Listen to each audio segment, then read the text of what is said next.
أصبحنا وأصبح الملك لله والحمد لله لا إله إلا الله وحده لا شريك له له الملك وله الحمد وهو على كل شيء قدير. أصبحنا على فطرة الإسلام وكلمة الإخلاص وعلى دين نبينا محمد صلى الله عليه وسلم وعلى ملة أبينا إبراهيم حنيفا وما كان من المشركين. اللهم إنا نسألك علما نافعا ورزقا طيبا وعملا متقبلا. اللهم إنا نعوذ بك من أن نشرك بك شيئا نعلمه ونستغفرك لما لا نعلمه. Amin ya rabbal alamin. Bapak Ibu jamaah salat subuh yang semoga dirahmati Allah. Alhamdulillah, puji syukur selalu kita haturkan atas segala limpahan nikmat dan anugerah kenikmatan non materi yang Allah berikan kepada kita. Salawat teriring salam semoga tercurah kepada junjungan kita Rasulullah Muhammad sallallahu alaihi wasallam, kepada keluarga beliau, para sahabatnya dan umat beliau yang tetap berpegang kepada agama ini sampai hari berbangkit. Jamaah yang dimuliakan Allah, salah satu fokus agama yang kita peluk, agama Islam ini adalah fokus Islam untuk membenahi masyarakat, khususnya pada masalah harta. Bukan hanya secara ruh atau bukan hanya secara jasmani saja yang diperhatikan, tapi harta pun juga diperhatikan, karena harta ini akan menjadi cikal bakal, bahan bakar yang kita makan, kemudian yang kita konsumsi, sehingga baik dan buruknya harta yang kita konsumsi dari penghasilan kita itu akan berpengaruh pada amal ibadah, pada ketaatan kita. Orang yang terbiasa mengkonsumsi makanan yang syubhat bahkan haram, naudzubillah, maka makanan yang haram ini tumbuh pada tubuh seorang muslim yang innal khaira la ya'tihi illa khairan minhu. Hadis riwayat Imam Bukhari, yang Nabi pernah bersabda, kebaikan itu hanya akan menumbuhkan dan memunculkan kebaikan, sebagaimana keburukan akan memunculkan keburukan pula. Artinya jika tubuh ini tumbuh dari sesuatu yang tidak baik, dari harta yang tidak baik, maka akan menumbuhkan dan melahirkan sifat yang tidak baik pula. Orang yang terbiasa mengkonsumsi makanan yang haram dari penghasilan yang haram, baik itu zat atau cara mendapatkannya, maka pada dirinya ada sifat-sifat keras, pada dirinya ada sifat-sifat ingin menang sendiri, ingin berkuasa, kemudian menganggap yang lain berada di bawahnya. Jamaah yang dimuliakan Allah, tentunya ini akan merusak tatanan masyarakat, karena masyarakat muslim yang tumbuh dalam penghasilan atau pendapatan yang tidak baik, maka ini akan berpotensi pada muamalah mereka. Kecenderungan untuk melakukan dosa dan maksiat itu lebih besar. Pintu ini, celah yang tadinya itu hanya celah, kemudian melebar jadi sebesar pintu. Sehingga kita temukan orang yang mohon maaf penghasilannya itu haram, ya kehidupannya nggak akan jauh-jauh dari sesuatu yang haram. Orang yang mendapatkan penghasilan dari menipu, dari judi, nanti uang ini juga akan dia gunakan untuk maksiat atau mencuri begitu ya, atau merampok atau korupsi. Nanti uang ini juga akan dia gunakan untuk maksiat, ya, untuk mengegulkan satu proyek, misalkan ada manipulasi, kemudian ada korupsi. Pada akhirnya ketika dia dapatkan uang ini, dia gunakan sebagai gratifikasi. Apa itu? Mungkin cewek, perempuan. Karena dia menganggap, kalau saya pakai duit saya yang halal dari pekerjaan saya, sayang dong. Ini mumpung ada duit sekian M, mubazir katanya, kalau tidak dipakai, maka akan larinya akan ke sana. Nah, inilah yang kemudian menjadi konsen Islam, inilah yang kemudian menjadi konsen agama yang hanif ini, agar seorang muslim itu benar-benar memastikan sesuatu yang masuk ke dalam mulutnya itu betul-betul adalah dari hasil yang halal. Makanya dalam hadis Al-Bukhari, Nabi SAW sudah memberikan warning, sudah memberikan peringatan. La ya'tiyanna 'alan nasi zamanun la yubalil mar'u fiha akhadha min halalin au min haramin. Sungguh benar akan tiba suatu masa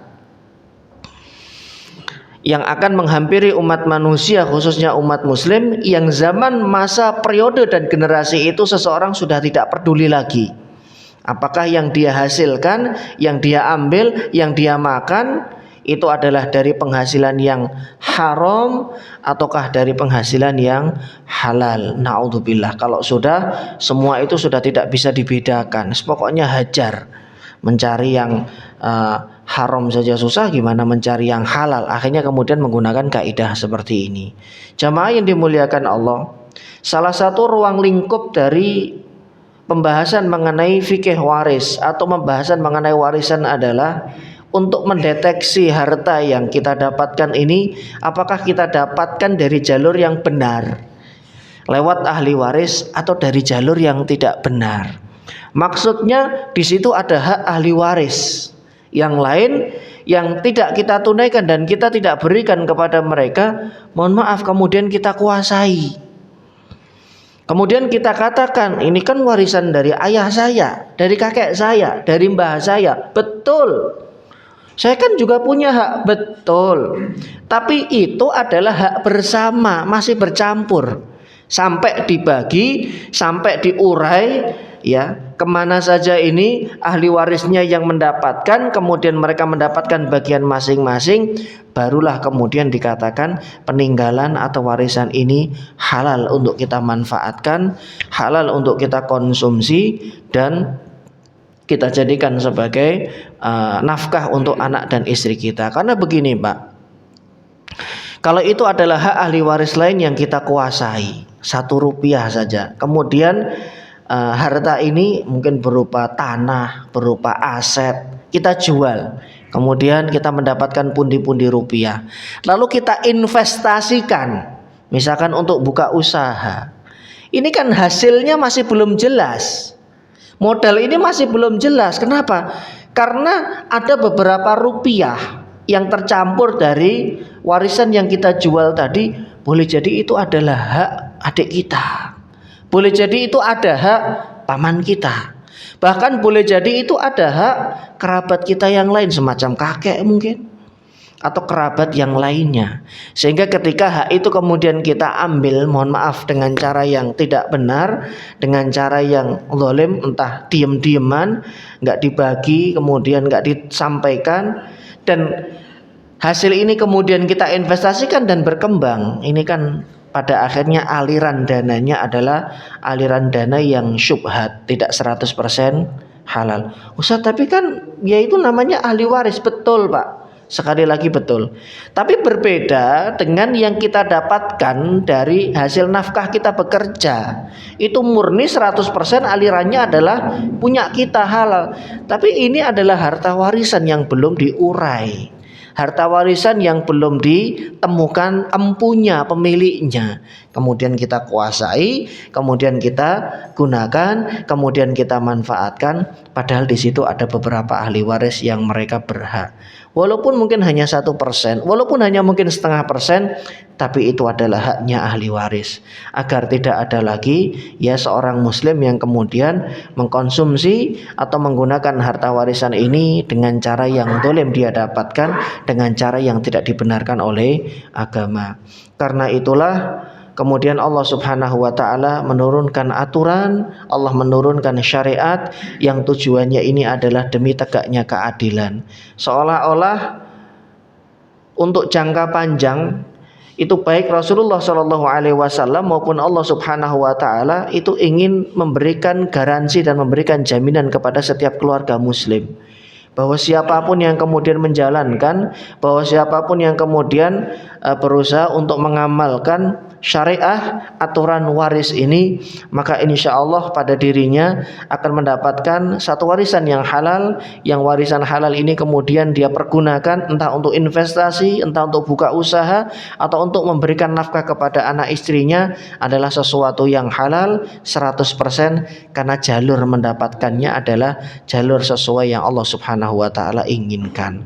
Jadi jamaah yang dimuliakan Allah, Ini menjadi salah satu challenge, menjadi tantangan tersendiri bagi kita, karena betapa banyak kaum muslimin yang belum memahami poin demi poin atau pembahasan demi pembahasan yang terkait dengan fikih waris. Karena anggapannya ini warisan ibu saya, ini warisan kakek atau nenek saya, atau ini adalah warisan orang tua saya, maka kemudian dia ambil alih. Padahal boleh jadi warisan ini melebar karena di dalam rumahnya tidak ada anak laki-laki. Setiap rumah atau setiap keluarga yang kemudian dia tidak memiliki anak laki-laki, bisa dipastikan warisan ini pasti akan melebar kepada keluarga yang lain. Karena anak laki-laki ini fungsinya sangat sentral sekali, sangat urgent sekali, menghalangi ahli waris yang lainnya. Jamaah yang dimuliakan Allah, pada pembahasan sebelumnya kita sudah membahas mengenai golongan ahli waris laki-laki. Ya, diantaranya adalah ayah, kemudian anak laki-laki, kemudian kakek, kemudian cucu laki-laki dari anak laki-laki. Ustadz, kenapa harus cucu laki-laki dari anak laki-laki? Kalau cucu laki-laki dari anak perempuan itu bagaimana? Mereka mendapatkan warisan atau tidak? Yang direct Pak, langsung mendapatkan warisan itu adalah cucu laki-laki dari anak laki-laki. Dan diharuskan anak laki-laki, karena cucu laki-laki dari anak perempuan ini nanti mereka jatuhnya ahli waris tapi bukan prioritas, zawil arham. Jadi dia bukan ahli waris prioritas. Kenapa? Kita punya anak laki-laki, kita punya anak perempuan. Anak laki-laki kita menikah dengan seorang gadis, punya anak laki-laki maupun perempuan, berarti kan kita cucu manggilnya. Mereka manggil kita mbah atau kakek. Ya, ini jalur ke atasnya bisa langsung mendapatkan warisan direct selama anak dari almarhum ya sudah meninggal, karena mereka bisa terhalangi oleh anak. Nah, sedangkan anak perempuan kita kemudian menikah dengan seorang laki-laki, kita menyebutnya mantu, mereka punya anak. Jalur ini cucu dari jalur anak perempuan kita tidak bisa langsung mendapatkan. Nanti mereka jatuhnya adalah ahli waris zawil arham yang tidak prioritas.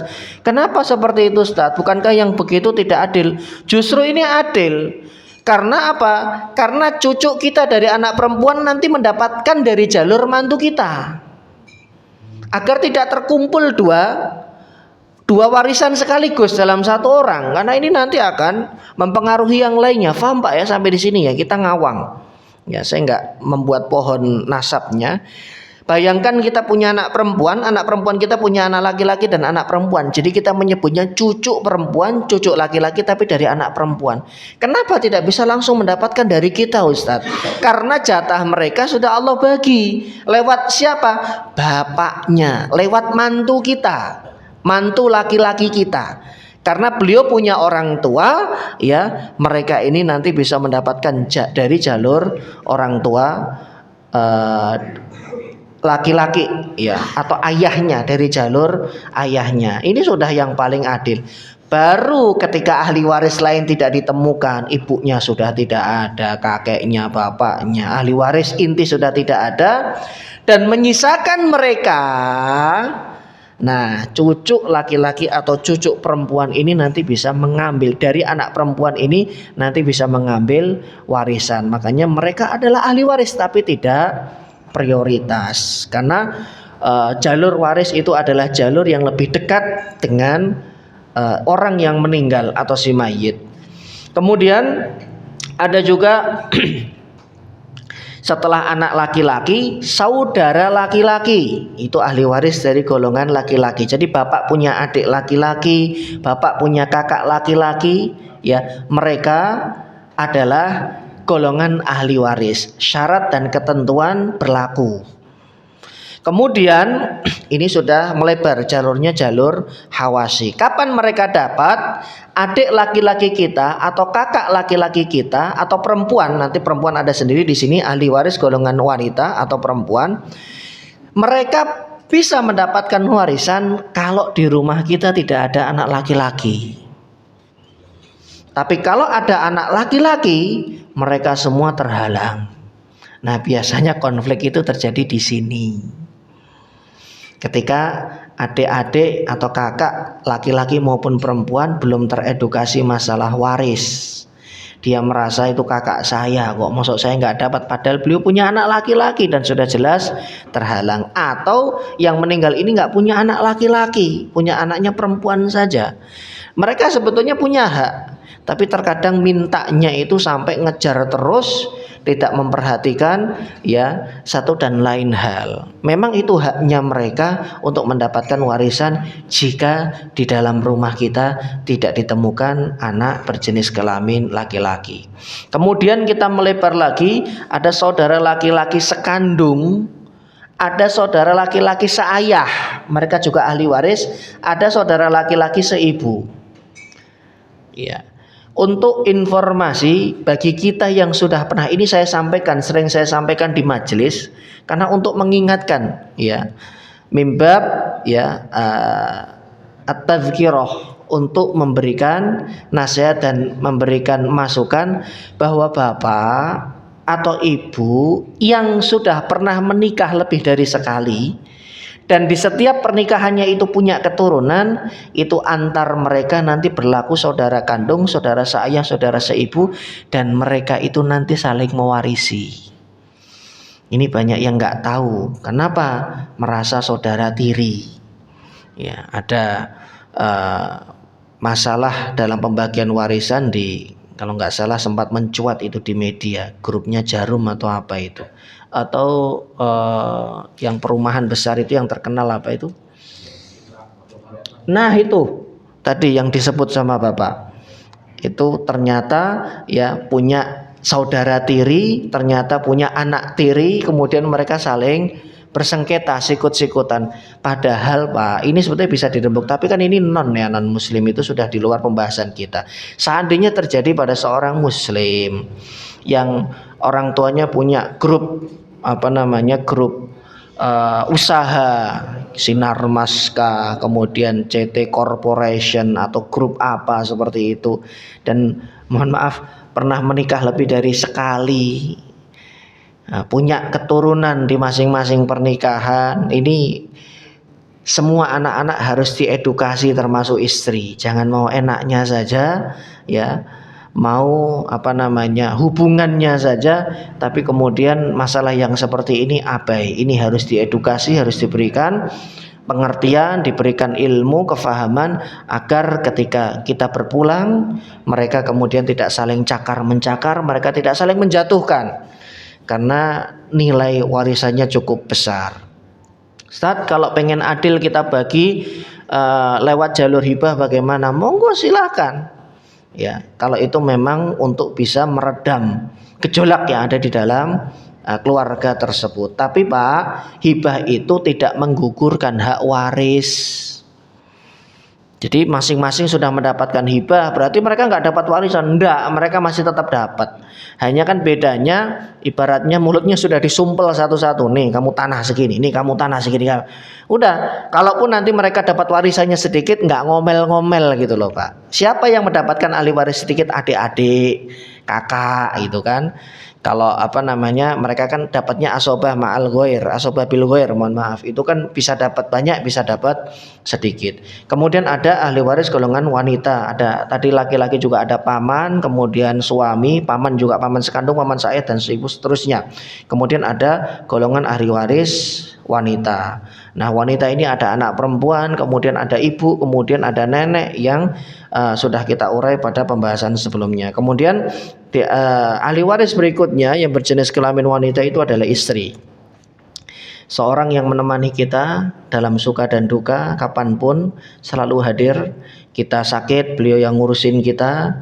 Kita masuk rumah sakit, yang nungguin juga istri. Anak-anak mah udah pada sibuk sendiri urusannya dengan keluarganya atau dengan pekerjaannya. Nah, dasar dari pewarisan istri ini adalah hadis yang diriwayatkan dari Abdullah bin Abbas radhiyallahu anhu. Ya, beliau mengatakan, kanal mal lil waladi wa kanatil wasiyatu lil walidaini. Dulu wasiat itu berlaku untuk kedua orang tua, dan anak itu mendapatkan harta warisan secara langsung. Lalu kemudian aturan ini dihapus oleh Allah Subhanahu wa taala, fanasakhallahu min dzalika ma habba, sesuai yang Allah kehendaki karena padanya ada maslahat. Setiap ayat yang mansuh, kita berbicara mengenai usul fikih di sini karena tidak bisa dilepaskan pembahasan fikih dari usul fikih. Ada ayat yang diamandemen oleh Allah, dihapus hukumnya oleh Allah. Kenapa? Karena ada kelemahan. Ya, wasiat itu, Pak. Wasiat itu dulu pernah diberlakukan sebelum ayat waris turun. Dan wasiat ini memiliki kekurangan, memiliki kelemahan. Makanya kepada ahli waris, ayat wasiat itu Allah nasakh, Allah amandemen, dihapus. Yang dihapus hukumnya. Ya, saya ulang, yang dihapus adalah hukumnya. Tapi bacaan yang ada di dalam Quran mengenai wasiat yang ada di Al-Baqarah itu kita masih temukan di dalam Al-Quran. Hanya hukumnya saja wasiat ini tidak berlaku bagi ahli waris. Ini mohon dicatat baik-baik karena masih banyak yang tidak tahu. Merasa pernah dapat wasiat, oh ini rumah yang kita tempati ini loh, dulu bapak itu, mbah, ya, dari mbah ke bapak, dari bapak ke saya. Ini bapak itu pernah bilang begini, saksinya ada loh, om loh. Nanti rumah ini kalau bapak sudah nggak ada buat kamu ya dek, dikasih anak yang paling bontot. Ini kan redaksi wasiat, Pak. Ya, membedakan antara wasiat, hibah dengan waris itu pada redaksi, pada narasi yang dikeluarkan dan disampaikan.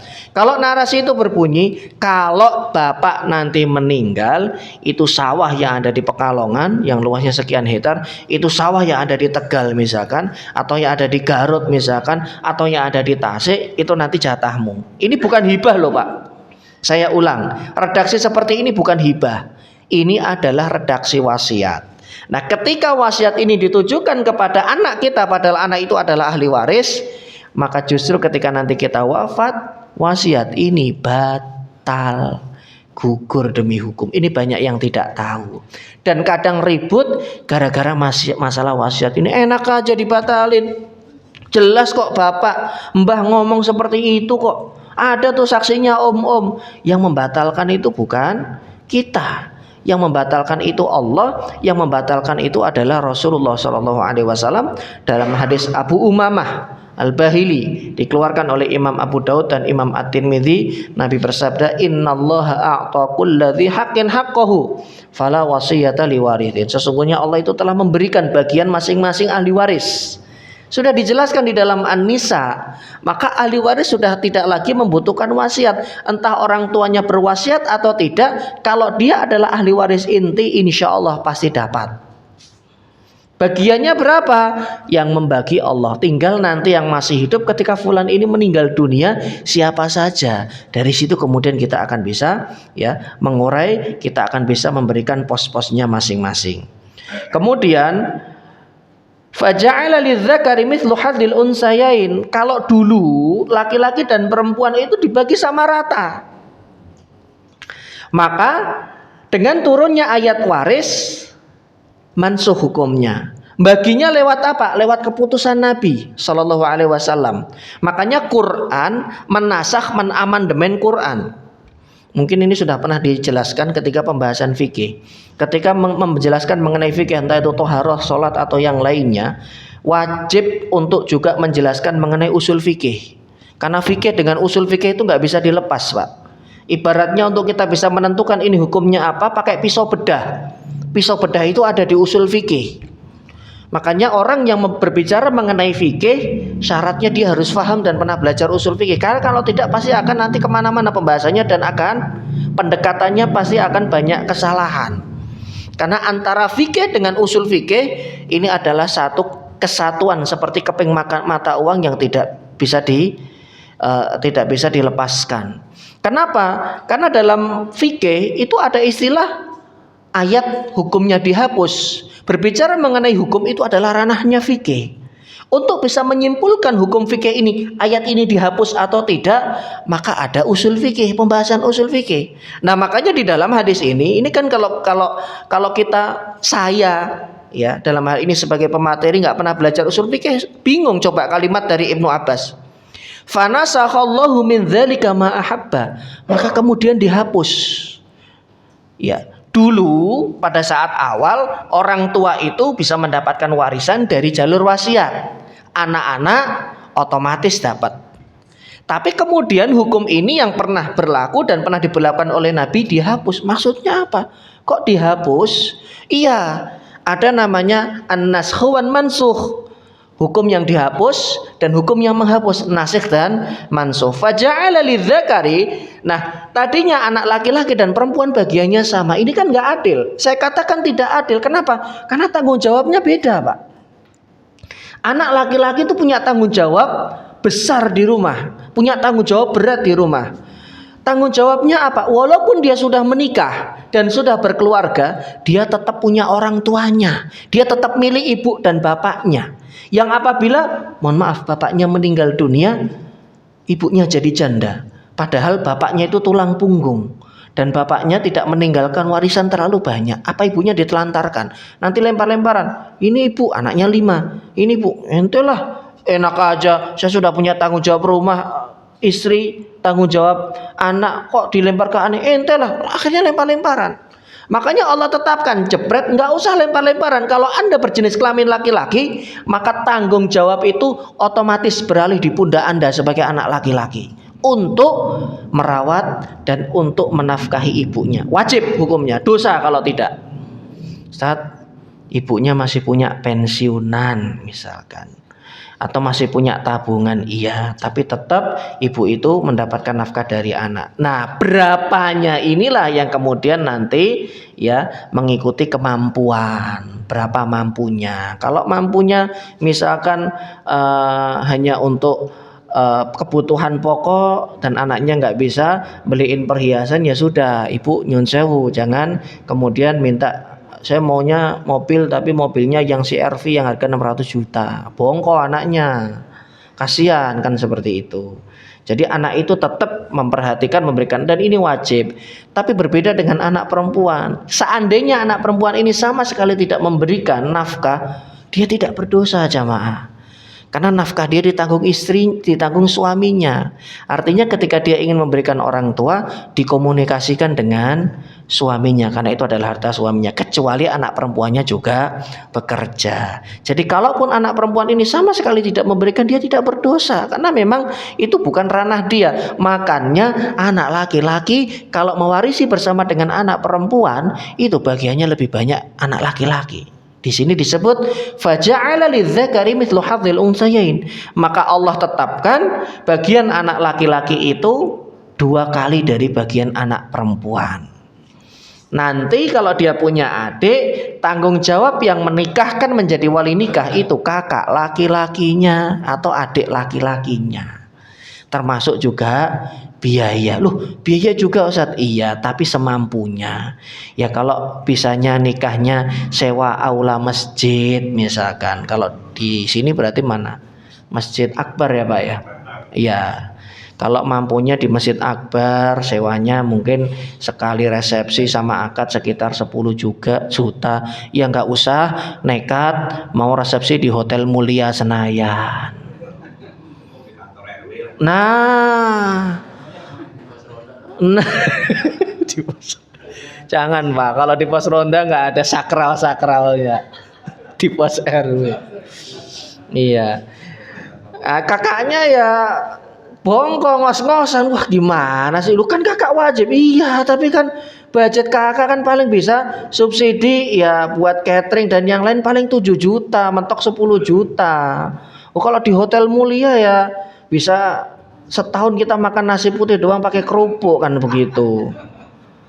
Ya ini kemudian sudah di luar kemampuan kakaknya. Ternyata misalkan calon suaminya adalah orang yang dia punya perusahaan, ya akhirnya kemudian di cover sama dia atau sesuai dengan perjanjian. Jadi seperti itu jamaah, wajib tapi dikembalikan sesuai dengan kemampuan.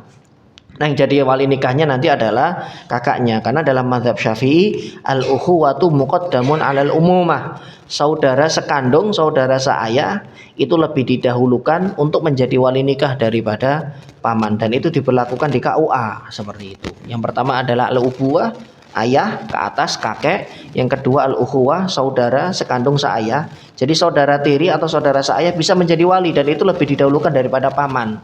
Baru kemudian paman, baru kemudian di bawahnya keponakan, baru kemudian sepupu, terus makin jauh, makin jauh, makin jauh, makin jauh. Kalau nggak ada sama sekali kerabatnya dari yang berjenis kelamin laki-laki, bagaimana? Ya walinya wali hakim, wali KUA yang diberikan kuasa untuk menjadi wali oleh Kementerian Agama. Seperti itu. Kemudian wa ja'ala lil abawaini, kalau tadi orang tua itu mendapatkan dari jalur wasiat, maka kemudian Allah tetapkan untuk ayah dan ibu masing-masing mendapatkan sudus 1/6. Wa ja'alal mar'atu athumun warubu, kemudian Allah menetapkan bagian untuk istri 1/8 atau 1/4. Walizauji asyatru warubu, kemudian untuk suami jika istrinya wafat terlebih dahulu, dia bisa mendapatkan setengah atau dia bisa mendapatkan 1/4. Ya. Riwayat ini dikeluarkan oleh Imam Al-Bukhari. Jadi ini bukan hadis, Pak. Ini adalah ucapan seorang sahabat namanya Abdullah bin Abbas, sepupunya Nabi, mengomentari ayat Quran. Dan apa yang beliau sampaikan tidak menyelisihi Quran, maka ini kita amalkan. Mauquf namanya hadis, mauquf atau asar sahabi. Asar sahabi itu bisa jadi dalil selama tidak menyelisih Al-Quran. Dan ini beliau dalam kapasitas menjelaskan isi Al-Quran, ayat yang terkait dengan waris. Nah, jalur periwayatannya sampai kepada kita lewat jalurnya Imam Bukhari. Berarti ini adalah riwayat yang sahih insyaallah. Maka ya, kita masuk kepada contoh seorang meninggal dunia dengan ahli waris, anak perempuan, ibu, istri, dan paman. Anak perempuan, ibu, istri, dan paman. Ini nggak ada anak laki-laki. Ya, makanya melebar, paman bisa dapat. Kalau tadi istri bisa mendapatkan setengah, bisa mendapatkan 1/4, bisa mendapatkan 1/8. Maka bagian anak perempuan berapa, Pak?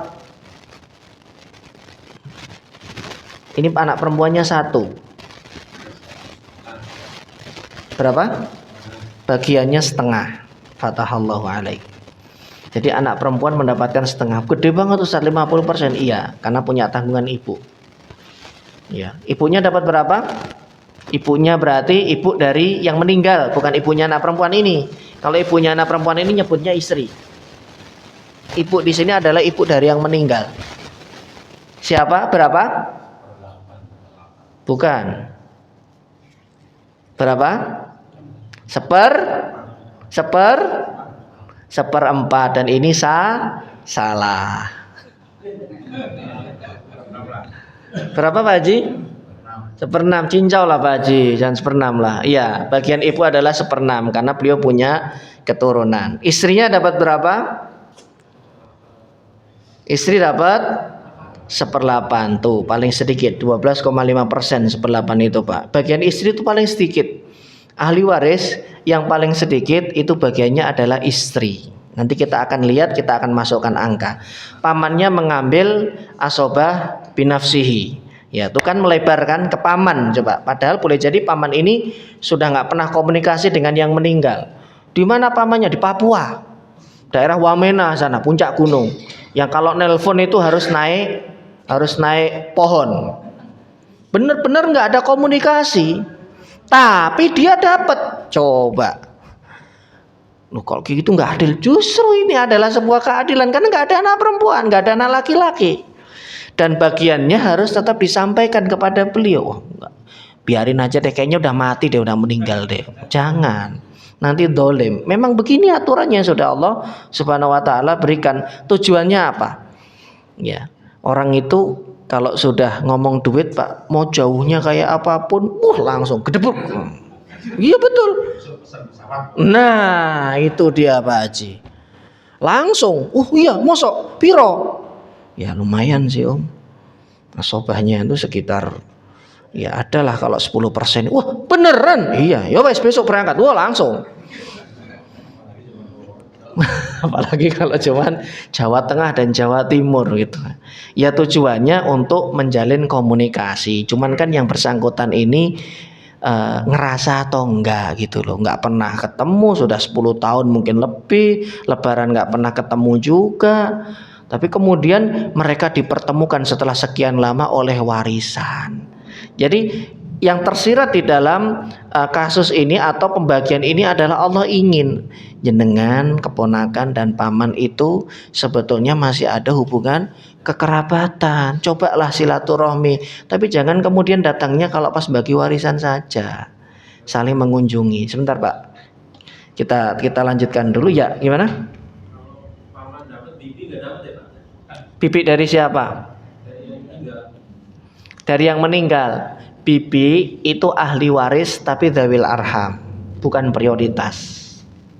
Jadi kalau ini anak perempuan nggak punya, ibu nggak punya, istri nggak punya, paman juga nggak ada, karena yang meninggal ini ya bapaknya berjenis kelamin laki-laki, mereka 5 bersaudara, 4 semuanya perempuan, berarti kan bibi, namanya ammah, baru beliau bisa dapat. Dengan catatan sudah tidak ada ahli waris yang lebih dekat lagi. Dapat tapi dzawil arham, Pak. Makanya nggak pernah dibahas dan saya nggak pernah membahas bibi. Kenapa Ustadz ini kalau bahas selalu paman? Nyon saya ya ibu ya, mohon maaf kalau ibu-ibu ada yang berposisi sebagai bibi. Bibi dari jalur ayah, ayahnya yang meninggal. Jadi kan kita punya, kalau di dalam bahasa Arab dibedakan bibi dari jalur ayah dan ibu. Saya punya ibu. Ibu saya punya saudara kandung, laki-laki dan perempuan. Kan kita manggilnya om atau paman. Itu dalam bahasa Arab namanya kholun dan kholatun. Mereka berdua ini sama sekali nggak dapat warisan. Walaupun dari zawil arham, iya. Yang dapat itu dari jalur ayah kita. Begitu. Tapi kalau sudah nggak ada semua dicari, betul-betul nggak ada semua, mereka baru dapat. Jadi mereka itu dzawil arhamnya juga nggak prioritas. Kasihan sih sebetulnya, tapi ya seperti itu aturannya, mau bagaimana Pak? Itu.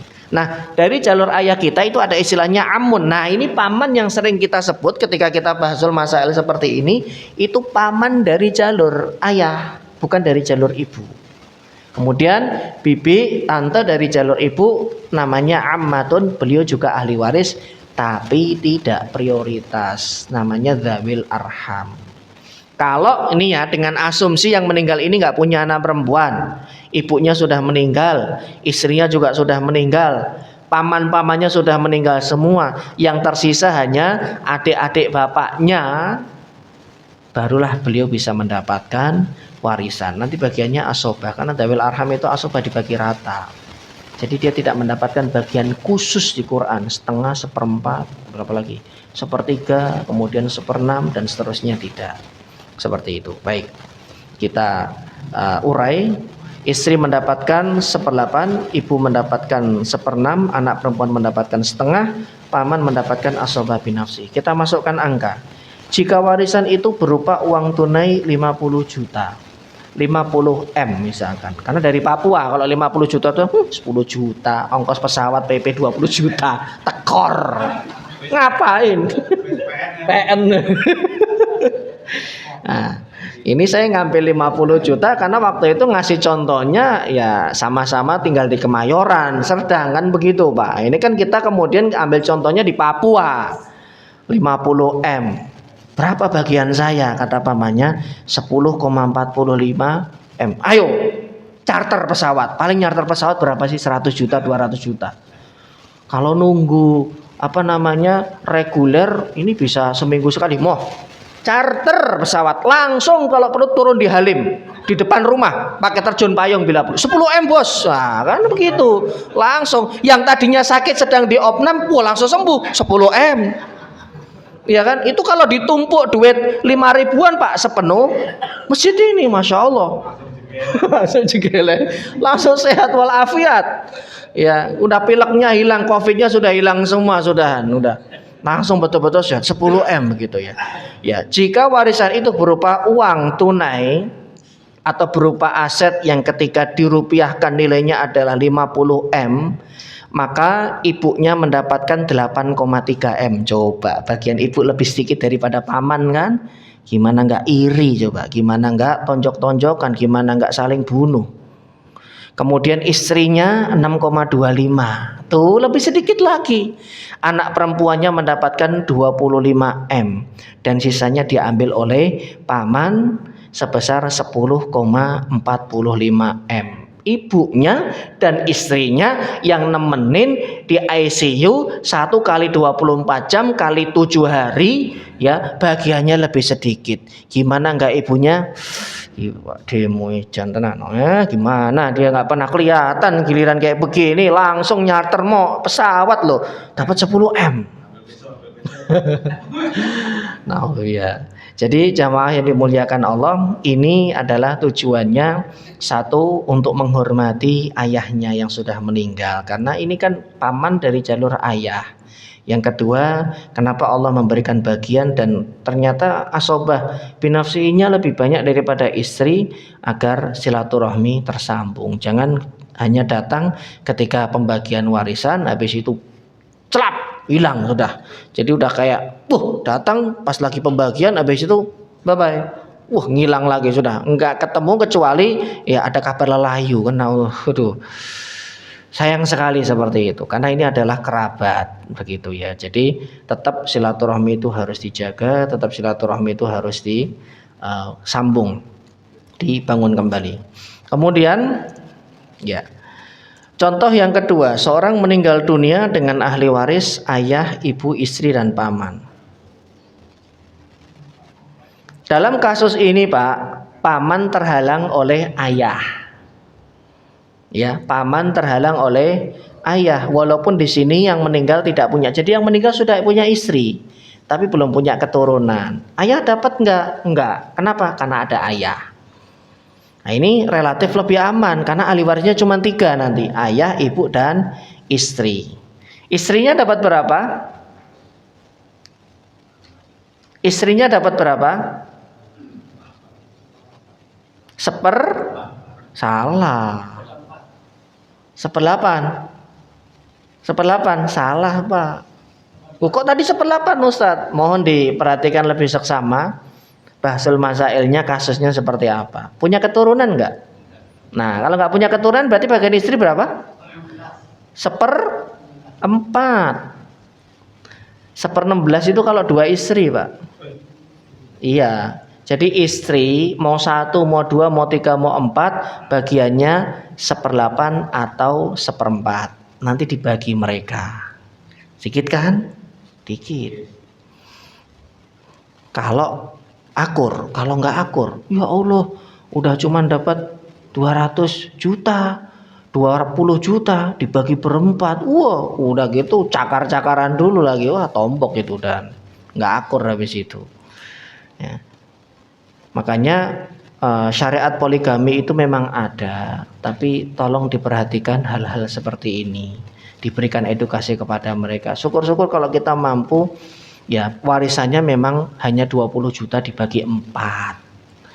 Tapi masing-masing sudah punya tanah ya di daerah Tangerang dan sekitarnya 1 hektar. Masing-masing sudah dikasih hibah rumah, masing-masing sudah dikasih CRV, masing-masing sudah dikasih motor NMAX, masing-masing sudah dikasih usaha berupa pintu kontrakan. Nah, monggo kalau seperti itu. Jadi nanti setelah dibagi, ya dapat nggak apa-apa deh 20 juta. Kami ikhlas ayah yang tercinta, kami ikhlas, kami mengiringi kepergian Anda. Iya ikhlas, sudah tanah hektaran begitu, kemudian kontrakan berpintu-pintu kan begitu, mobilnya juga CRV. Ya jadi hibah itu tidak menggugurkan waris. Ya jadi di sini kasus ini istri mendapatkan 1/4. Ibunya dapat berapa? Ibunya dapat 1/3. Yang tadinya 1/6 kemudian naik bagiannya jadi 1/3. Kenapa? Karena yang meninggal tidak punya keturunan. Ayahnya mendapatkan berapa? Asobah binafsihi, mendapatkan sisa. Jadi sisanya diambil oleh ayahnya semuanya. Nah ini uraiannya. Maka ibu mendapatkan 1/3, istri mendapatkan 1/4, 25%, cukup banyak. Kemudian ayahnya mendapatkan asobah binafsihi. Jika warisan berupa uang tunai 100 juta di rekening suaminya. Yang ngurusnya ini agak repot, harus keluar akta meninggal dulu, akta wafat dulu, kemudian baru bisa diurus. Maka istrinya mendapatkan 25 juta, ibu kandungnya tuh. Walaupun anak ini, laki-laki ini sudah menikah, Allah masih tetap menghargai. Ibu adalah ibu, biar bagaimanapun yang membesarkan dari kecil, menyekolahkan, ayah juga bagiannya diberikan oleh Allah lebih.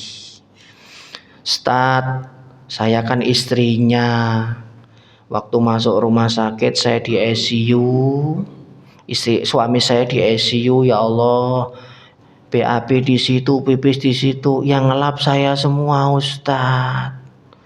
Kok bagian saya lebih sedikit daripada ibu dan ayahnya? Masa begini adil? Yang pertama itu adalah mahar yang panjenengan ibu-ibu para istri ya, mahar yang diberikan untuk mendapatkan surganya Allah. Dalam hadis Abu Daud, idza shallatil mar'atu khamsaha, seorang wanita itu jika dia menjalankan salat 5 waktu, wa shamat syahruha, Ramadan dia puasa. Kemudian wa ata'at ba'laha, yang ketiga dia patuh kepada suaminya, dia layani suaminya. Yang keempat wa hafidhat farjaha, dia bisa menjaga kehormatannya, aurat dia tutup, tidak memasukkan laki-laki lain kecuali dengan izin suaminya. Enggak main, mohon maaf, mata di belakang dengan teman kantor atau dengan siapapun.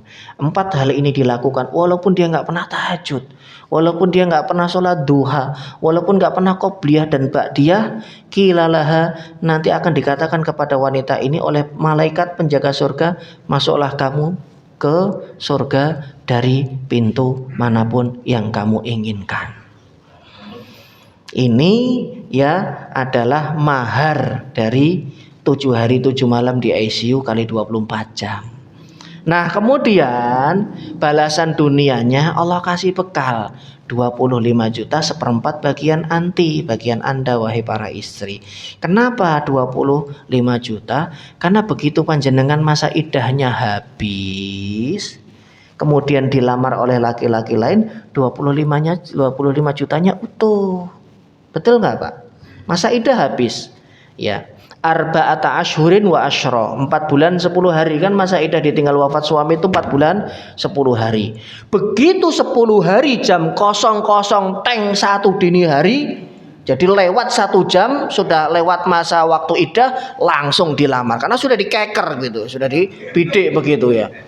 Sudah ini kayaknya nih malam ini per 00 nih sudah habis masa iddahnya, sebelum diambil oleh yang lain, set langsung ya kan, melipir, set, assalamualaikum, waalaikumsalam, mohon maaf janda muda, ibu habis masa iddah.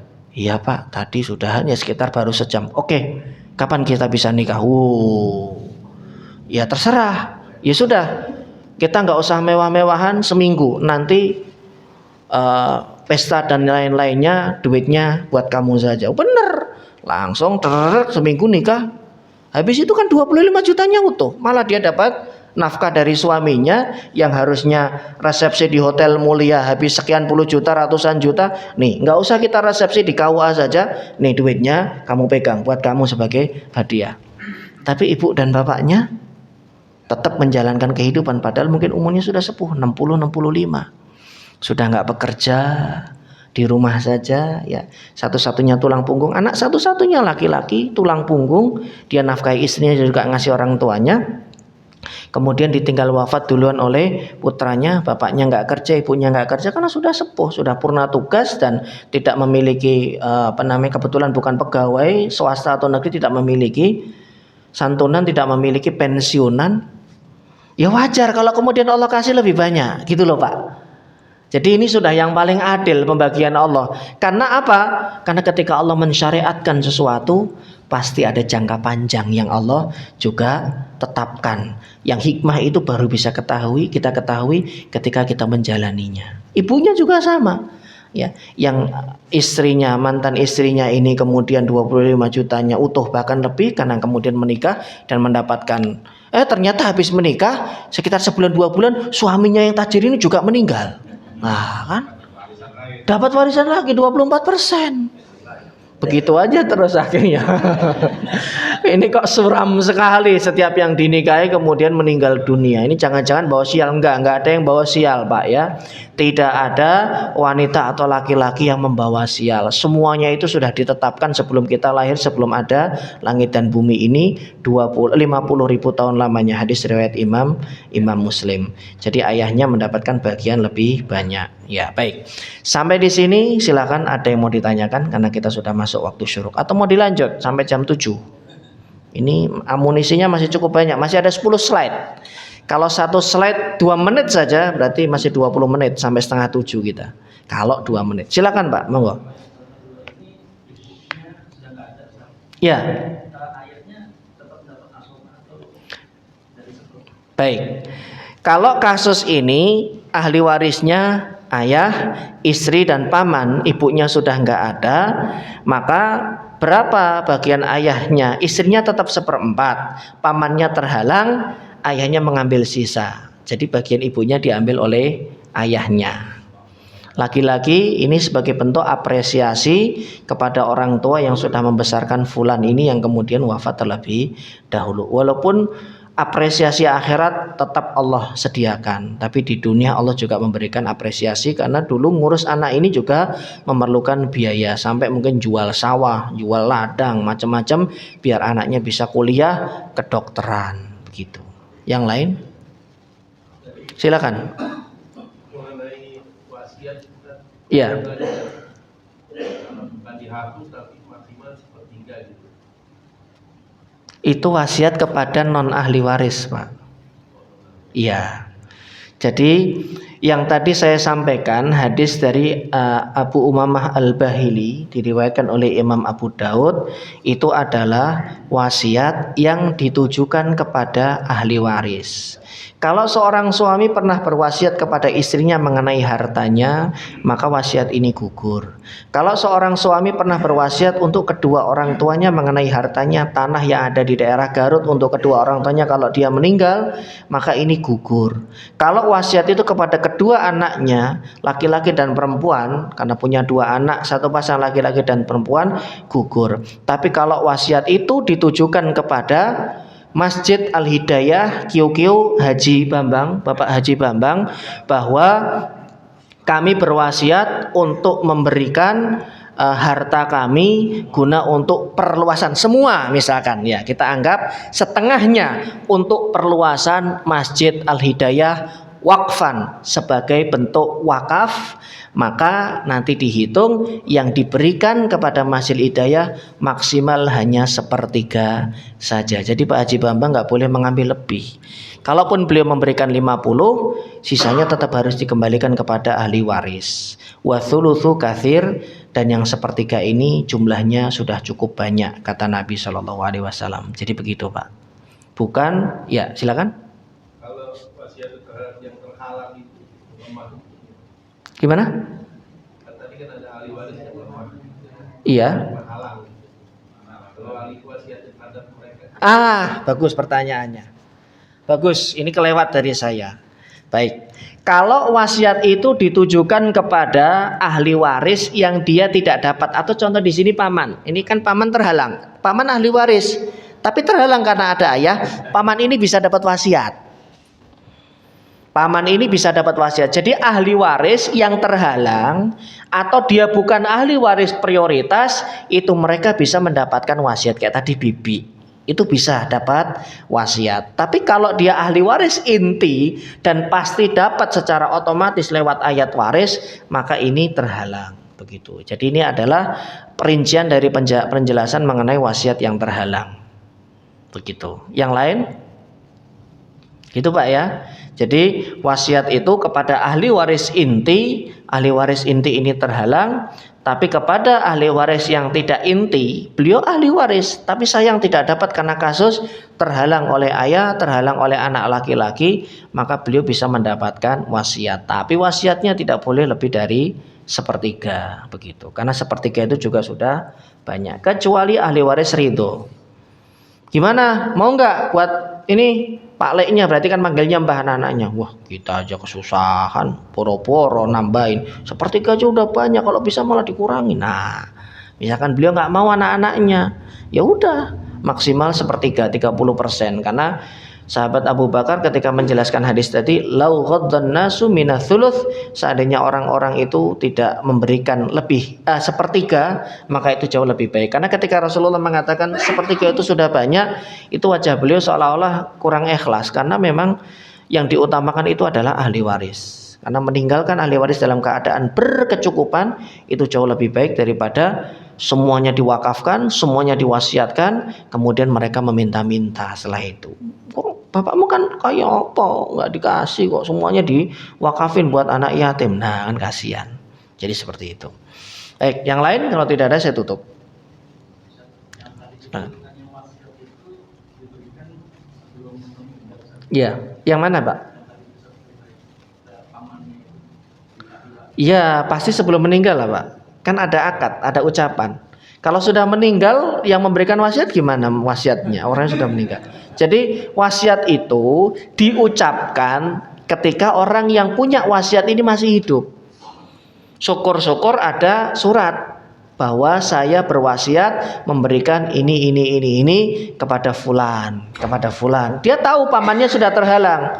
Karena pamannya itu terhalang dengan anak laki-laki dan pamannya ini punya jasa. Dulu yang nguliahin, yang ngerawat ya, karena kondisi ekonomi bapak dan ibunya sedikit, itu pamannya. Nah beliau paham ini, wah ini kalau paman nggak dikasih wasiat, ini paman terhalang sama anak laki-laki, boleh dia berwasiat untuk pamannya, karena paman sudah pasti terhalang. Beliau punya anak laki, kan kita bisa membaca Pak. Dari sejak sekarang bapak itu sudah bisa membaca ahli warisnya. Nanti kalau saya meninggal, siapa ahli waris saya? Ternyata pamannya atau mungkin adiknya bapak atau kakaknya dulu pernah berjasa. Dan di rumah bapak ada anak laki-laki. Ini kalau nggak bapak siasati lewat wasiat, bisa dipastikan kakaknya bapak nggak dapat.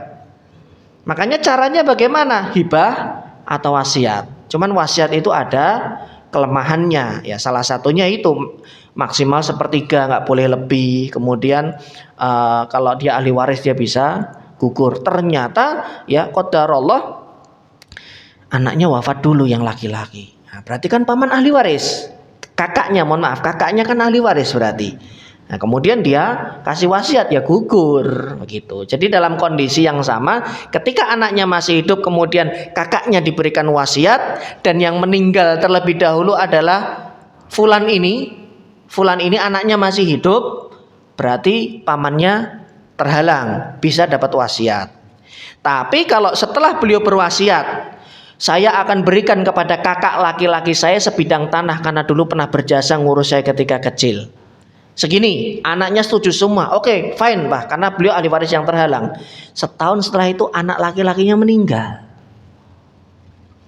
Berarti paman ini yang tadinya bukan menjadi ahli waris, berubah jadi ahli waris. Karena anak satu-satunya laki-laki, punya 5 anak, 4 perempuan, 1 laki-laki. Ini kemudian meninggal lebih dulu sebelum bapak dan pamannya. Nah, maka wasiat itu batal. Kenapa? Karena paman berubah menjadi ahli waris. Kan kondisi seperti itu kan memungkinkan. Kalau soal umur kan nggak urut umur Pak. Meninggal itu kan nggak urut umur, nggak urut kacang begitu. Ngacak siapa bisa lebih dulu wafat. Makanya dalam kondisi seperti itu wasiatnya batal. Kemudian paman itu berubah menjadi ahli waris yang mendapatkan bagian asobah. Begitu. Yang lain atau cukup? Silakan Pak. Saudara laki-laki itu lebih dijauhkan daripada paman ya? Iya. Al-ukhuwah, saudara laki-laki itu menghalangi paman karena lebih dekat kepada si mayit. Kalau paman kan jalurnya ayah, kalau saudara laki-laki kan saudara, satu leteng dengan kita. Saya punya adik laki-laki, punya adik perempuan seleteng. Tapi kalau paman saya, jalurnya adalah jalur bapak saya. Maka saudara laki-laki lebih dekat. Yang lebih dekat menghalangi yang lebih jauh, begitu. Yang lain mungkin ada permasalahan di rumah. Curhat dong Mama Dede. Baik, kalau tidak ada mungkin nanti setelah break, setelah kita tutup, barangkali kalau ada yang mau nanya secara pribadi silakan, karena mungkin khawatir ini adalah masalah sensitif, masalah permasalahan di rumah. Monggo nanti kita sambil coffee morning. Saya tutup dengan doa kafaratul majlis. Subhanaka Allahumma wa bihamdika asyhadu an la ilaha illa anta astaghfiruka wa atubu ilaik. Assalamualaikum warahmatullahi wabarakatuh.